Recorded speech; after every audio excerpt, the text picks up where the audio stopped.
बाबा मेरी रक्षा करना, बाबा मेरी रक्षा करना। या अन्य दिनों के अंदर जैसे हम 11 दिन की साधना करते, 21 दिन की, 41 दिन की, तो हमने कहाँ से करनी चाहिए शुरुआत हनुमान जी की कोई भी मंत्रों की साधना।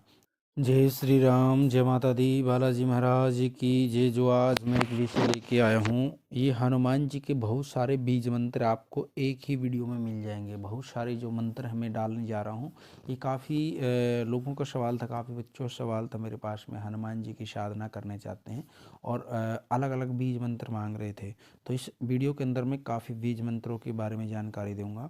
इसके अंदर ही आपको 4-5 बीज मंत्र एक ही वीडियो में मिल जाएंगे, क्योंकि जो भी आप इसमें से बीज मंत्र करना चाहते हैं ये सारे ही हम प्रयोग में लेते हैं बीज मंत्रों को, और शक्तिशाली बीज मंत्र होते हैं। हनुमान जी का कोई भी बीज मंत्र है और वो बड़े शक्तिशाली बीज मंत्र होते हैं। और सबसे पहले हमने गुप्त नवरात्रों में साधना कहाँ से शुरू करनी चाहिए, या गुप्त नवरात्रों के अंदर हो या अन्य दिनों के अंदर, जैसे हम 11 दिन की साधना करते, 21 दिन की, 41 दिन की, तो हमने कहाँ से करनी चाहिए शुरुआत हनुमान जी की कोई भी मंत्रों की साधना। तो इसकी जानकारी मैं आपको पूरी दूंगा और मंत्रों की साधना के बारे में जानकारी दूंगा। इस वीडियो को आप अंत तक जरूर देखना।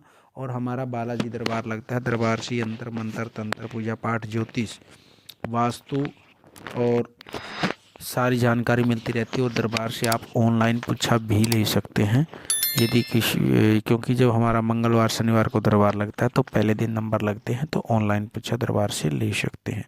और जो ये बीज मंत्र में आप मैं डालने जा रहा हूँ, 4-5 बीज मंत्र हैं। इनके लिए सबसे पहले तो इन बीज मंत्रों की जब हम साधना करते हैं, इस 1.25 लाख मंत्र पे ही इनकी सिद्धि मिलती है हमारे को। क्योंकि छोटे मंत्र होते हैं, बीज मंत्र होते हैं, तो छोटे मंत्र की संख्या ज़्यादा करनी पड़ती है, 1.25 लाख पे ही साधना करनी पड़ती है। और लेकिन ये जो गुप्त नवरात्रे आ रहे हैं, गुप्त नवरात्रों के अंदर आपको इनको 9 दिन में ही सिद्धि मिल जाती है, यदि आप ज़्यादा से ज़्यादा जप करते हो। कुछ बच्चे क्या करते हैं, 1 माला 2 माला निकाली तो उन मालाओं से आपको सिद्धि नहीं मिलेगी 1-2 माला निकालने से।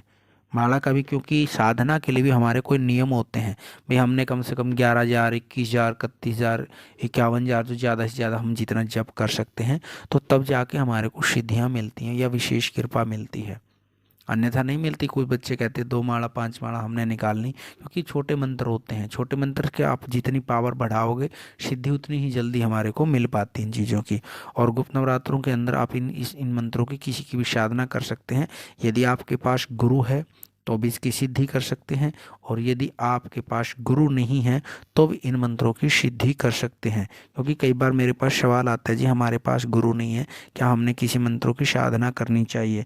आप बिल्कुल कर सकते हैं, किसी भी मंत्र की सिद्धि कर सकते हैं, किसी भी मंत्र की साधना कर सकते हैं। यदि आपके पास गुरु नहीं है तो भी इस मंत्र की, आप इन मंत्रों की साधना कर सकते, क्योंकि 4-5 मंत्र में जो डालूंगा, 4 या 5 मंत्र इसके अंदर मिल जाएंगे आपको। और सभी का छोटे मंत्र हैं और सभी शक्तिशाली मंत्र हैं। और हनुमान जी का नियम ध्यान रखना आप लोगों ने, जब इनकी साधना आप बिना गुरु के भी कर लेते हैं तो मंत्र का दशांश आवन अवश्य करें। दशांश आवन नहीं कर पाते, दशांश का मतलब होता है जैसे हमने 11,000 मंत्र जप किया है तो उसमें दशांश कितना हो गया, 1100 मंत्र हो गया। 1100 मंत्र का हवन करना चाहिए, ठीक है। 1100 मंत्र का हवन नहीं कर पाते भाई, हमने 1 माला 2 माला का करना है, 11 माला का हवन नहीं कर पाएंगे, तो आप उस मंत्र को 11,000 के बजाय 12,000 जप कर दो, उसके बाद छोटा हवन कर लो। ऐसे ही मंत्र ज़्यादा की संख्या में होता है। यदि आप इसका 1 लाख 1.25 लाख जप करते हो तो 12,500 मंत्र उसमें ज़्यादा कर दो आप, और 12,500 ज़्यादा करने के बाद छोटा हवन कर सकते हो। और उसमें हवन अवश्य करें यदि आप साधना शक्ति पाना चाहते हैं विशेष मनोकामना को लेकर। इन मंत्रों में साधना के बाद हवन अवश्य करें। और हवन सबसे पहले क्या है, भगवान की जो पंचोपचार पूजा, पंचोपचार पूजा हम किसको बोलते हैं, जैसे भगवान जी को तिलक, चावल, पुष्प, भोग लगाना, ये पंचोपचार पूजन में ही आता है, भोग लगाना होता है। तो सारे पंच उपचार भाई 5 तरीके से हमने पूजा की तो उसको पंचोपचार बोलते हैं। षोडश उपचार बोलते हैं जो 16 तरीके से हम पूजा करते हैं, जैसे उसमें रोड़ी मोड़ी चावल लौंग इलायची सुपारी ये सारी चीज़ चढ़ाते हो, 16 प्रकार से पूजा होती है।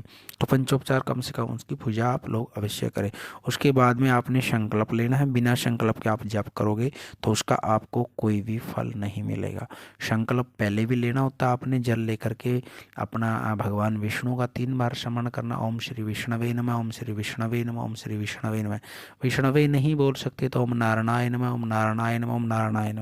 भगवान विष्णु का किसी भी नाम का उच्चारण कर सकते 3 बार। उसके बाद में आपने हाथ में जल लेकर उच्चारण करना है, अपना नाम, अपना गोत्र, उस दिन कौन सी तिथि होती है या कौन सा वार होता है और किस जगह पे आप बैठ के हैं, आपका गांव का नाम है, आपके शहर का नाम है, ज़िले का नाम, तो पूरी चीज़ आप ले सकते हैं। संकल्प का मतलब होता है, हमारा लक्ष्य है कि पर भगवान को ये बोलना होता है कि मैं इस जगह पर बैठ कर मैं और ये संकल्प ले रहा हूँ और आप मेरे ऊपर कृपा करना। आपका संकल्प हो गया पूरा और भगवान के चरणों में जल छोड़ दो वो, ठीक है। उसके बाद आपकी माला आपने शुरू कर दी, गणेश जी की निकाल दी, भगवान शंकर की, और तो गुप्त नवरात्रे तो माँ के नवाण मंत्र की एक माला भी अवश्य निकाले। उसके बाद आपने इष्ट देवता के निकाले, गुरु सानिध्यम तो गुरु मंत्र का जप करें, और उसके बाद राम नाम का जप की माला एक आप अवश्य निकालें। हनुमान जी की कोई भी साधना हो, राम नाम की माला पहले भी निकालनी और एक माला बाद में भी निकालनी है, ये चीज़ ध्यान में रखें। उसके बाद आपका जप पूरा हो गया, 5 माला होगी, 11 माला, 21 माला, जो भी डेली निकालते हो आप, हाथ में ऐसे ही जल लेना दोबारा आपने। बाबा मेरा नाम, ये मेरा गोत्र है, और इस मनोकामना को लेकर या साधना के लेकर या सिद्धि प्राप्त करने को लेकर या शक्ति प्राप्त करने को लेकर आपने जो जप किया है, या कोई विशेष मनोकामना आपकी, आपने कोई गाड़ी घोड़ा कारोबार व्यापार संबंध किसी भी तरह की कामना को लेकर किया, तो ऐसे ही लास्ट में आपका जप करने के बाद जल लिया, बाबा मैंने ये 5 माला जप की है, मेरा नाम ये गोत्र है और ये आपको ही अर्पण हो, और जिस कामना को लिए मैं आया हूँ वो मेरी मनोकामना पूरी करना। तो वो जितना जप आपने करा वो भगवान को अर्पण कर दिया, तो आपकी विशेष मनोकामना जल्दी पूरी होगी। ध्यान रखना, इस तरीके से काम करना है आपने। और हनुमान जी का भोग लगाने के बाद आप, कई बार कुछ बच्चे करते हैं कुत्ते को भोग ना दें हनुमान जी के भोग में से, ध्यान रखना इस चीज़ का। गाय को दे सकते हो, कन्याओं को दे सकते हो भोग में से। कुछ बच्चे करते हैं कि जैसे कुत्ते मिल जाते हैं तो घर में कुत्तों को भी डाल देते हैं, नहीं, कुत्तों को हनुमान जी का भोग नहीं देना, ध्यान रखना इस चीज़ के बारे में। और उसके बाद में आप जैसे पूरा हो जाता है तो हनुमान जी को आप चोला अवश्य चढ़ा कर आए, चोले में लंगोट साथ में रखना, अपने पूरा सामान जो सिंदूर का चोला चढ़ाते हैं लंगोट के साथ में, हनुमान जी को भोग अवश्य लगा कर के आए। ये चीज़ ध्यान में रखना। यदि आपके आसपास में कोई बंदर हैं तो आप साधना के बीच में भी डाल सकते हैं, ये साधना के बाद भी उनको जैसे रोटी डाल सकते हैं, चूरमा डाल सकते हैं, केले डाल सकते हैं, गुड़ चने का प्रसाद डाल सकते हैं, तो वो चीज़ आप अवश्य करके आए। और साधना पूर्ण होने के बाद 3 कन्याओं को, 5 कन्याओं को, 7 को, 9 को, उनको भोग अवश्य दें, क्योंकि गुप्त नवरात्रों में साधनाएं करते हैं तो माँ भगवती के साथ में ही साधना करनी है बाबा की, तो आपको पूर्ण फल मिलेगा। और उनसे आशीर्वाद लें, और साधना को जितनी गुप्त रखोगे, गुप्त तरीके से करोगे, उतनी आपको ज़्यादा फलीभूत होगी ये चीज़, और तब जाके आपकी साधना का आपको पूर्ण फल मिल पाता है। ध्यान रखना इन चीज़ों को, सारी जितनी हैं ये तरीके से करोगे तो तभी, क्योंकि घर में कोई बार क्या होता है नेगेटिविटी होती है, और आप लोग जाप करते हो, साधना करते हो, भोग देते हो, तो उसके बाद में क्या ना, बिना चीज़ संकल्प के करते हो ध्यान के, तो उसमें आपकी जो सारी चीज़ें नेगेटिविटी उसमें पावर में आ जाती है, नेगेटिविटी उस भोग को खाती रहती है, उस जप को भी खाती रहती है आपकी। और बार बार अपने जप का बखान नहीं करना किसी के सामने, जितना इसको गुप्त रखोगे उतनी ही आपकी साधना जल्दी सफल होगी, पूर्ण होगी। और अब मैं बता देता हूँ आप लोगों को मंत्र बारी बारी सर। ओम हम हनुमते नमः, पहला मंत्र है ओम हम हनुमते नमः, ओम हम हनुमते नमः, ओम हम हनुमते नमः। दूसरा मंत्र है ओम हम हनुमते रुद्रात्मकाय हुम, ओम हम हनुमते रुद्रात्मकाय हुम, ओम हम हनुमते रुद्रात्मकाय हुम। ओम, और इसमें आगे प्रयोग करना है, जैसे आप किसी को प्रयोग करना है हवन में करना तो हुम फट स्वाहा, या फिर मंत्र का प्रयोग करते हो किसी को ऊपर झाड़े के लिए करना, विशेष मनोकामना को लेकर करना तो हुम फट स्वाहा, लास्ट में फट स्वाहा बोलना है। ओम हम हनुमते रुद्रात्मकाय हुम फट स्वाहा, ओम हम हनुमते रुद्रात्मकाय हुम फट स्वाहा।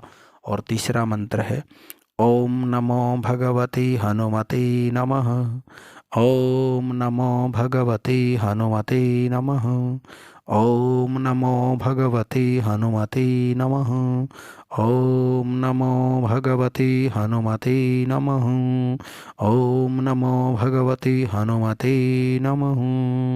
और चौथा मंत्र है ओम ऐं ह्रीं हनुमते श्रीरामदूताय नमः। ओम ऐं ह्रीं हनुमते श्रीरामदूताय नमः। इसमें हरीम भी बोल सकते हो, हरिंग भी बोल सकते हो, एम भी बोल सकते हो, हरिम भी बोल सकते हो, ये दोनों ही ठीक अपनी जगह पे। ओम ऐं ह्रीं हनुमते श्रीरामदूताय नमः। ओम ऐं ह्रीं हनुमते श्रीरामदूताय नमः। ओम ऐं ह्रीं हनुमते श्रीरामदूताय नमः। ओम ऐं ह्रीं हनुमते श्रीरामदूताय नमः। तो इन मंत्र हैं, 4 मंत्र दे दिए मैंने, 4 में से आप किसी का भी जप कर सकते हो। चारों शक्तिशाली मंत्र है, पावरफुल मंत्र हैं।